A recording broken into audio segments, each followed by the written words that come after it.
We're continuing the hearing, and I'll go over the rules right now of the hearing. Okay, we don't need the signature sheet has already been established. Was there anybody new from the last hearing? You weren't here the last hearing? I don't think I need to. Okay. You're just gonna observe? Okay. Okay, so we don't need a signature sheet. It's already been established. No person shall speak before the hearing body until such person has been recognized by the presiding officer. All public hearing proceedings shall be recorded electronically, and people shall speak clearly and loudly enough to assure that the testimony is recorded clearly and correctly. No person shall interrupt the speaker. The speaker who has evidence of any kind shall submit the evidence to the staff to be entered into the record. And I don't think we're going to take any new evidence at this point. Right now, I believe our main concern is, we'll go over that in a minute. People attending the public hearing shall engage in respectful manner. Any action taken that disrupts the proceeding or endangers others may result in prompt removal. Once the chairman declares the hearing closed, no further evidence or testimony will be presented. Okay, I just want to kind of talk to the board between us. So, what conditions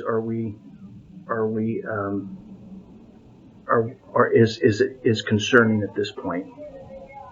I believe that we need stormwater assessment or management plan. I noticed the clay material up there. Okay, anything from you, Commissioner Doze? Okay, I think one of the biggest concerns I have is how this procedure works, and I think that's where we're having a problem as a board to see, because it seems like we're putting the cart before the horse, but we're not, because the plat. If you can kind of run through how a subdivision works on. First, you go out and they need not a conditional use permit, but So what we do when we start a subdivision, regardless, or any project, is we take the information and we collect it, we look at it, and then we send it out for the 30-day comment to the agencies. We send it out to them. They review it. They do their drive-through. They do whatever they do on their end, and then they provide us their comments, their conditions of approval, their recommendations, whatever they need, to include into the staff report, and then we include that as the backup.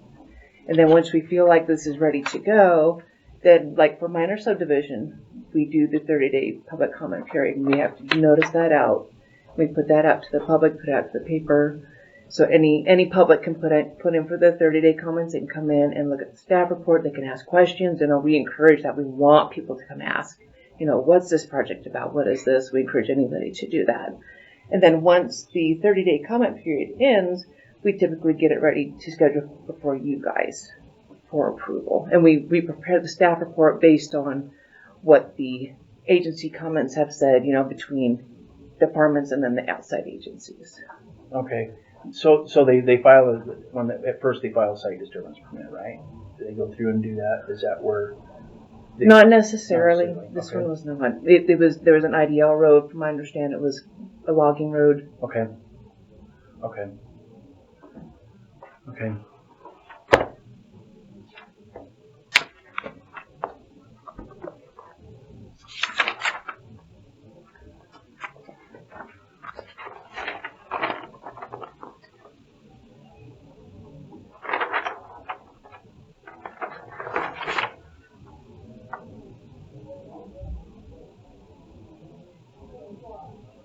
Generally, is that the procedure that usually happens? Yes. Is a site disturbance permit or no?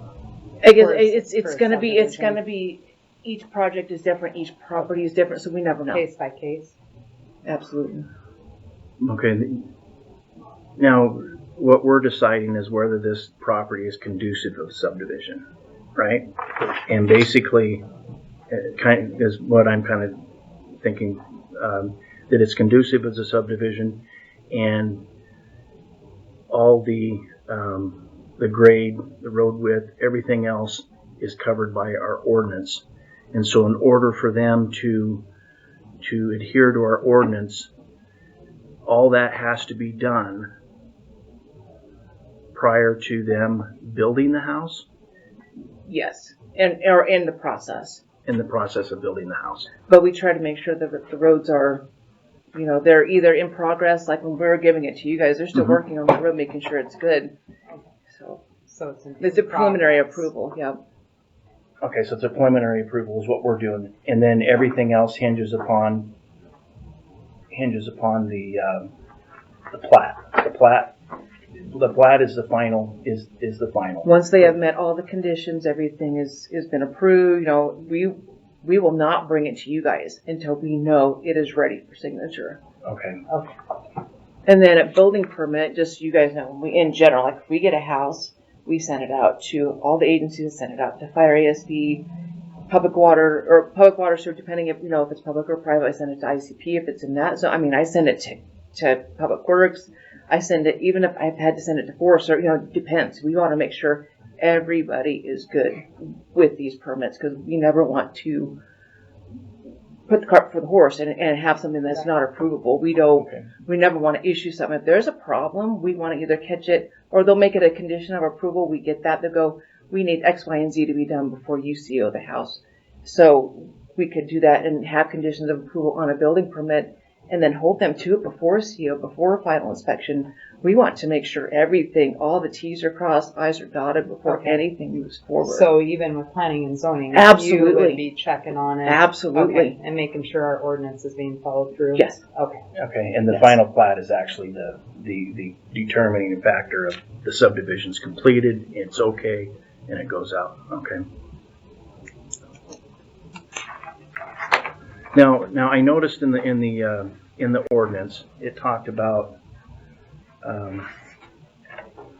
the fire department signing off. It says they may sign off. It doesn't say they have to sign off. Is that correct? Correct. Okay.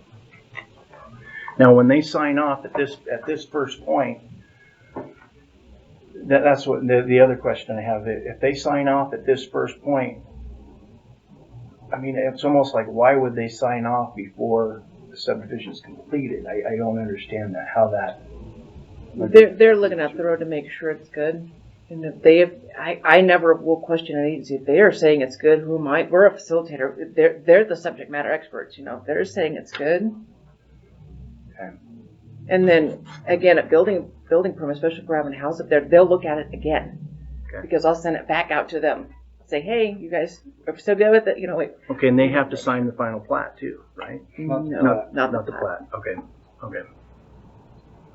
That's just the other agencies, like the Panhandle Health District. Okay. And I could add on to the answer to that question is the infrastructure improvements for a subdivision are required to be borne by the developer, not by the end homeowner. So the roads need to be constructed. At times, the septic systems need to be at least tested. If there's water and sewer, there's other amenities that need to be put in prior to the final plat. In this case, the approaches, the upper and lower approaches, are one of the conditions of approval. We're aware of that, and we're cognizant of that. But weather allows us to finish those things, we'll go finish those things, and then we'll be back for review by the Public Works Department to verify that those approaches meet the standards. Okay. And then we'll come back before you for the final signature. Okay. And that same the initial build of the roads to the properties is required by the developer. Okay. Now, the same way with the stormwater. Like the stormwater is not completely completed right now. It's still in stages. They still there's have things that could be there's things that could be maintenance, but it's pretty much in place. There's a final road bed will be placed on that road once final approval is done, and the weather breaks enough to apply. That would be a final coat of gravel on top of that road. And then there's always going to be maintenance until vegetation regrows on the cut banks, and until the maintenance of the ditches and the culverts. We saw there's evidence of the sediment being trapped in the in the riprap, and it's doing what it's supposed to do. Okay.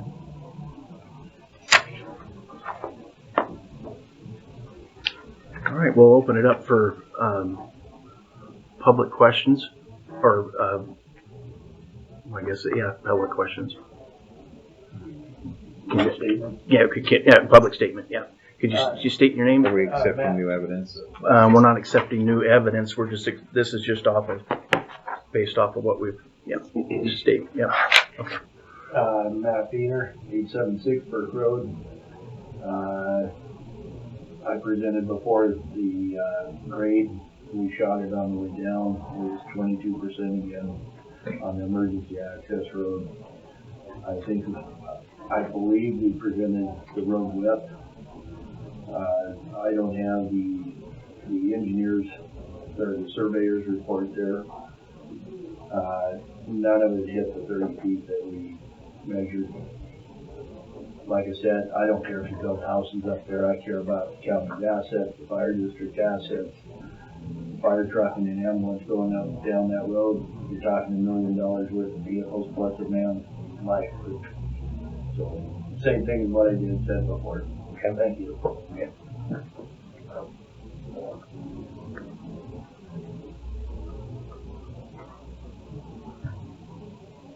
Now on that, the 30-foot width of the road, it needs to be 30 foot.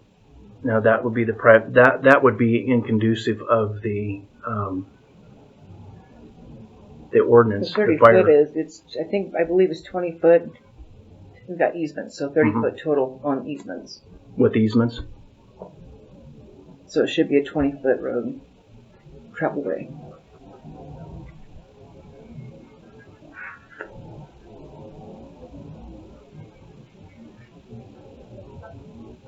And that's part of the fire code, right? Would that be part of our road ordinance that we just passed?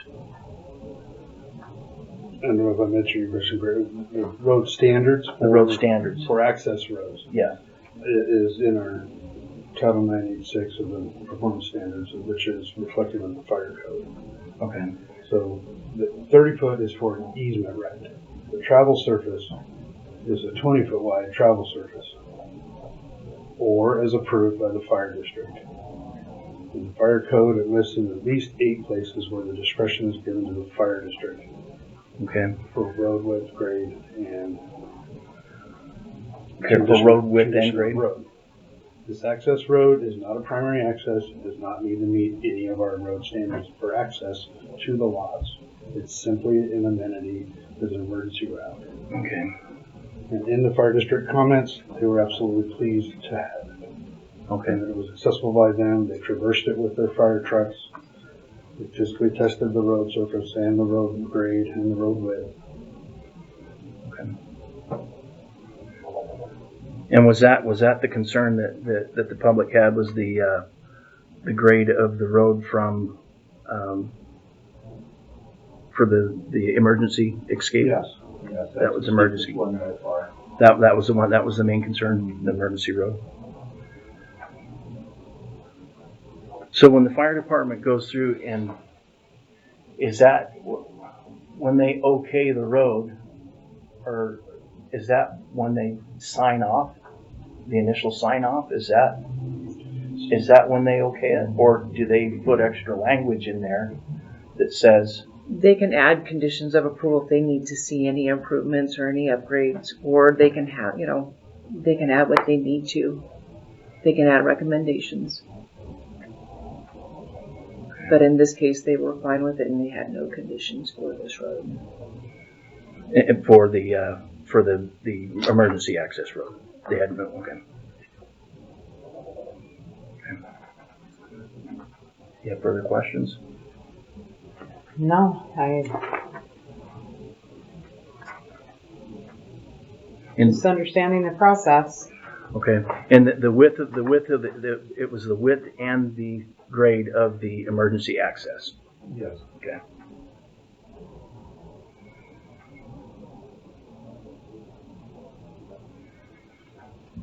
And I think we've already discussed several times over the main entrance repairs, which will be in the letter, from my understanding. Okay.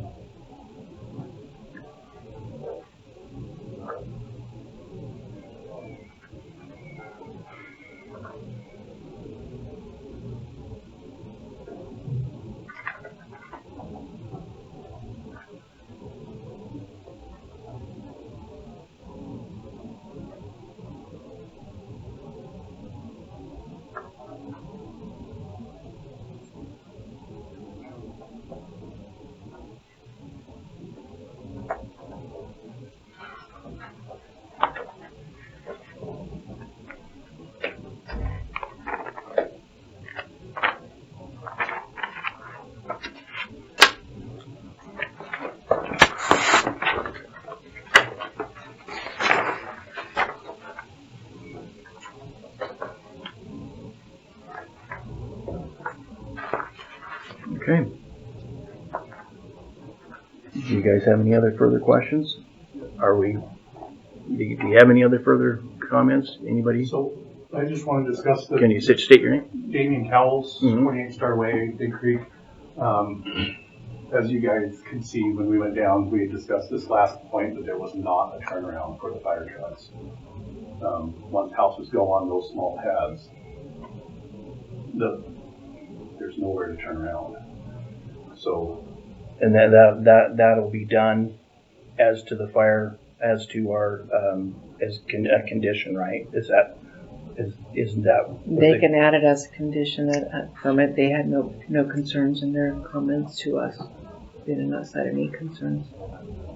But again, if we send this out to building for a house, they can have that as a condition if it is needed. Right. We have seen that in recent building permits where they've asked for that. it was also stated at the last meeting that the site disturbance permit was off the logging.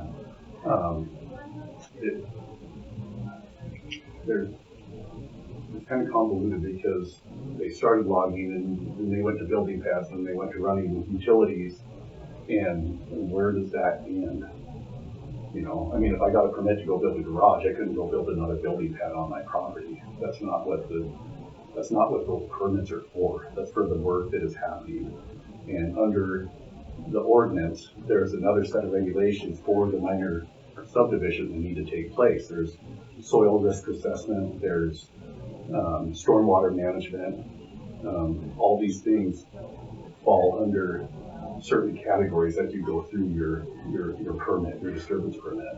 So I think it would be in the board's best interest to maybe amend the ordinance and or the permit and state that you need to apply only for the permit of what the work you're going to be doing. If it's out of that scope, then you need to apply for another permit. You just can't put that on top of one another and do all these actions under one item. That shouldn't be how it goes. Okay, on the site disturbance permit, logging doesn't need a site disturbance permit. I believe it's under IDL, under their standards. Would it be IDL would have that site disturbance permit? I can address that in my rebuttal. Okay. That's one of the questions. Is a site disturbance permit, because we don't have to have a site disturbance permit filed with the county. From what I've seen on one of our ordinances, it's exempt. Logging's exempt from a site disturbance permit.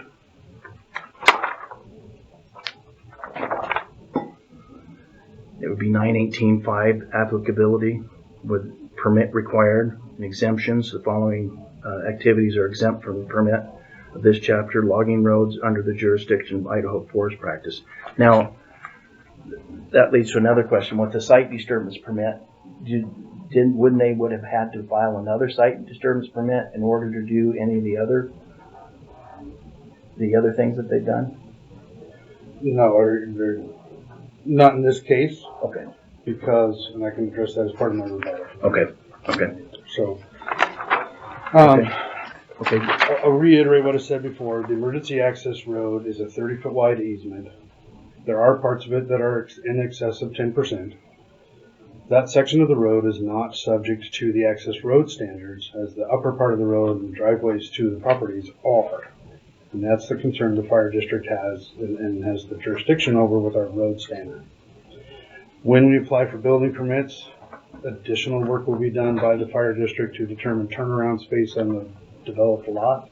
Those pads are exceptionally large pads for the development of property. So plenty of room for design of a house and a garage and a place for a fire truck to turn around, and they will address that at the permit time. At the moment, the access to each lot was reviewed by the fire district and determined we could get to the lot and we could provide service. The easement is a travel easement, travel surface. Right now, it's 10, 12 feet wide. It's single lane for that access road. The upper part is 18 to 20 feet. There's a couple places where it is narrower, and that has again been approved by the subject matter experts in the agency that governs that, which is the fire district and the ambulance service district. So with that, the county has, by ordinance, a requirement to present all permits to Panhandle Health District for sanitary restrictions and sanitary work.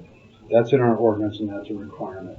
All other agencies, it's simply a coordinated effort between the agencies to make sure all the other agencies' requirements are being met. So when we solicit comments from water and sewer, fire, other districts, there's no inherent authority, but there's the coordination between agencies that when they need something or want something, we're able to take those concerns and make them our conditions of approval.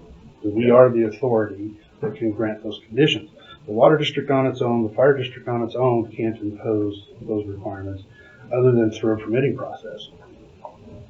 Same thing through the building permit process. They can require a turnaround, they can require a widening, they can require on-site suppression, whatever they deem they need to provide their adequate service. They can require those things, and then we require them as part of the condition of approval for the building permit or the condition of approval for this plat. So those things are being addressed by the agencies that have that expertise in that. And we utilize their subject matter authority because we're not firemen, we're not ambulance service people, we're not sewer people, we're not PhD, we're not these different agencies. As far as the stormwater goes, there's certainly some misinformation there. And IDL requires what's called a notice of compliance to do logging. And a notice of compliance permit is anything you do logging wise for your property. That permit is exempt from our site disturbance permit requirements.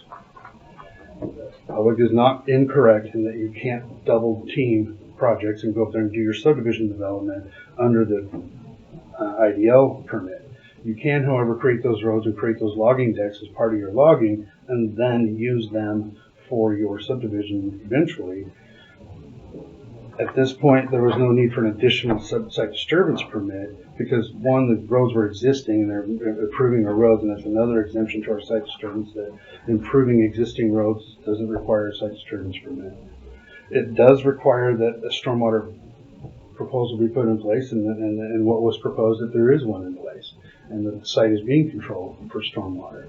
And it will continue to be controlled because the private properties are required by our site disturbance ordinance to control your stormwater always. So that will always be a requirement for those people to correct that and maintain those roads.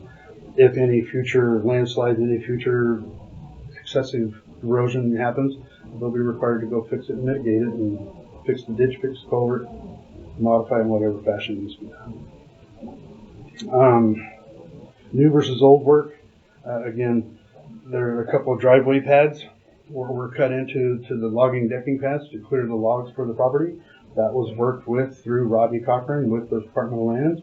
There is a gray area of logging purposes and then subdivision design, and we as planning and zoning, we play that a lot, and we've worked with developers on when does it transition to needing a site disturbance permit.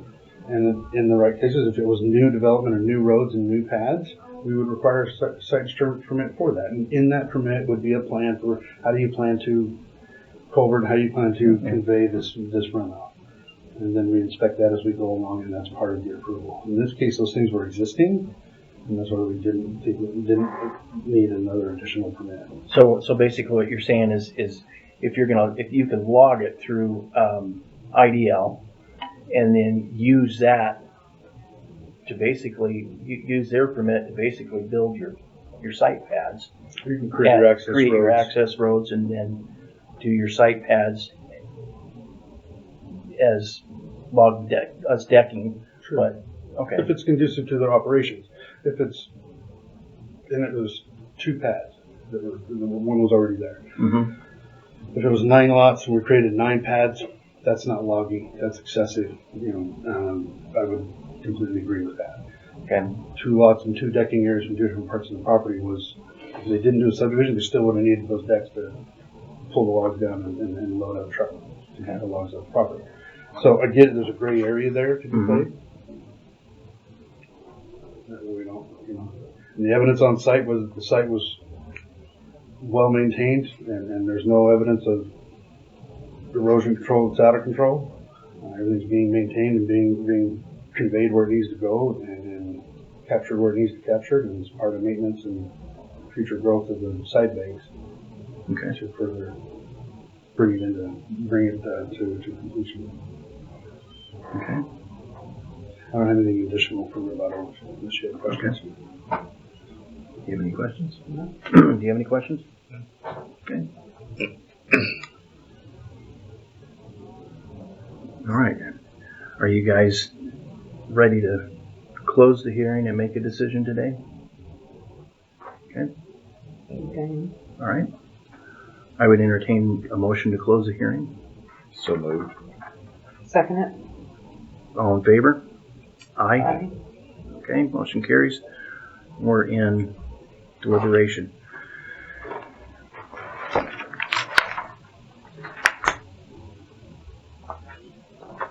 I do see the issue with the fire department, and I think we could since it's their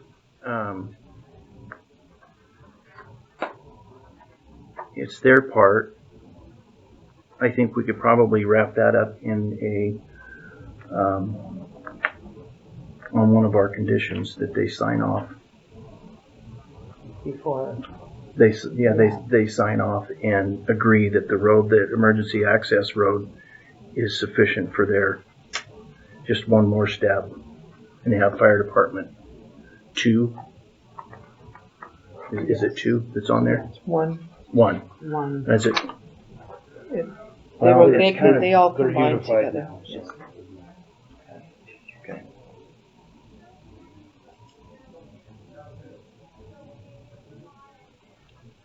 And that would take care of the width and the grade. So we'd want them to sign off that they understand the width and grade and of the emergency access.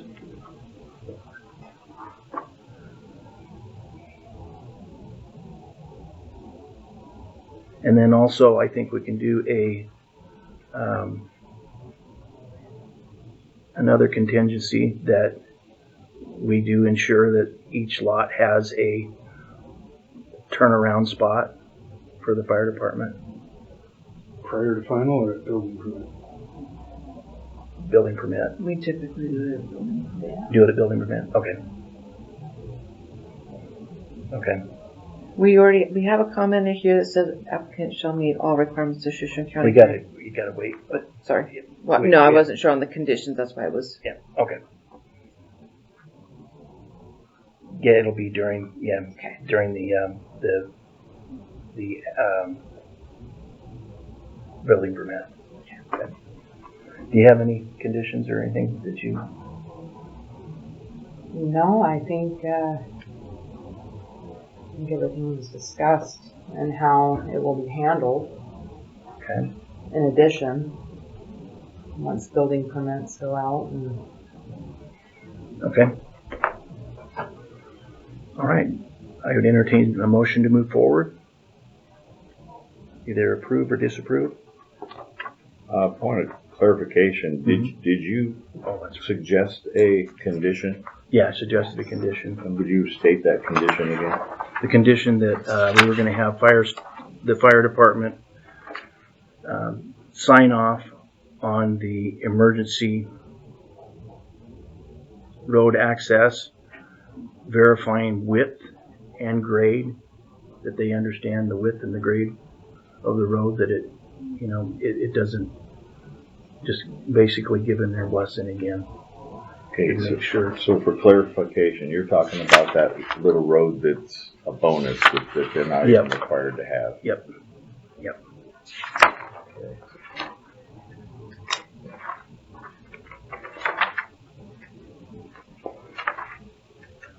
I guess my question is, can we do that? Can we require something that's not in the code? Because they're not required to have an emergency exit. Am I correct? I don't know if I can ask questions. Yeah, we're deliberate. I think we can, because it's not. It's a road that they basically said that they were going to use for emergency access if there was a problem. So, and it was previously stated that the fire department did drive down that road. So I think if they're going to drive down it, we can ask them to double check it and say, hey, are you sure about this? And just have them sign it, so then we don't have any question on whether. I see where you're headed. Okay. And a procedural question is, we're supposed to go through all of the subdivision. I'm new at this with the subdivisions. Or we're supposed to, when we're approving or disapproving, we're supposed to go through. Your staff report is It has the draft conclusions of law, which you can either approve or not approve here. And if you don't, you just have to state why. It's on page 5 of 6. Right. So it'd be this one here. Yes, sir. the draft motion as well. Yes. Okay. So we have to do a draft motion. I have my draft motion here for you, and we have the draft conclusions of law that you can approve or not approve. And if you do not approve, you just need to state why. Okay.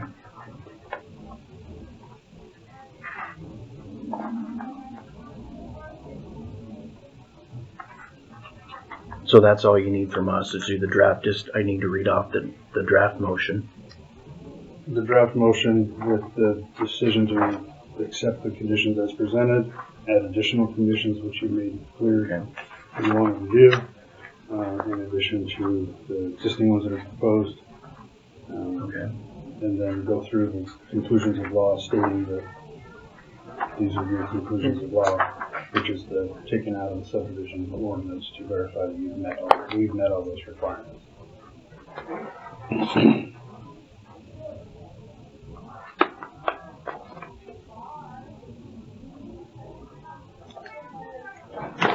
And would that be the conclusions of law here? These here? And I need to state all of those? Okay. I would entertain a motion to approve or disapprove the subdivision. And I think you can just read off the draft motion. Or is that how we should do it? We provide the draft motion because it's complicated, but you can draft whatever motion however you see fit. Okay. Okay.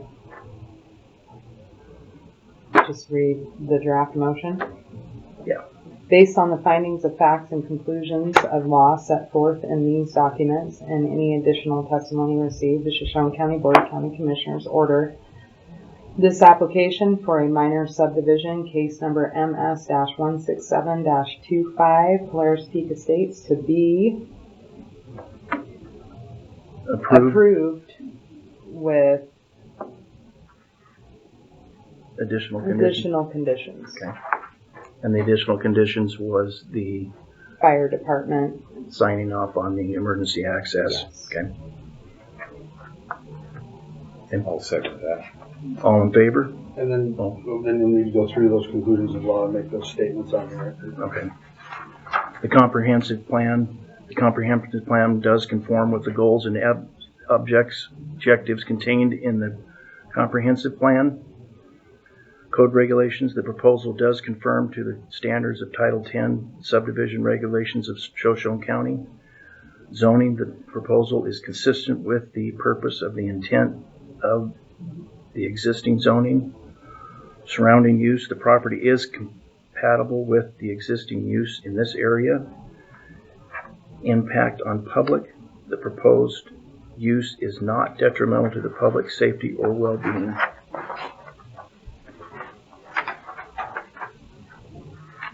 You seconded it. Motion to amend.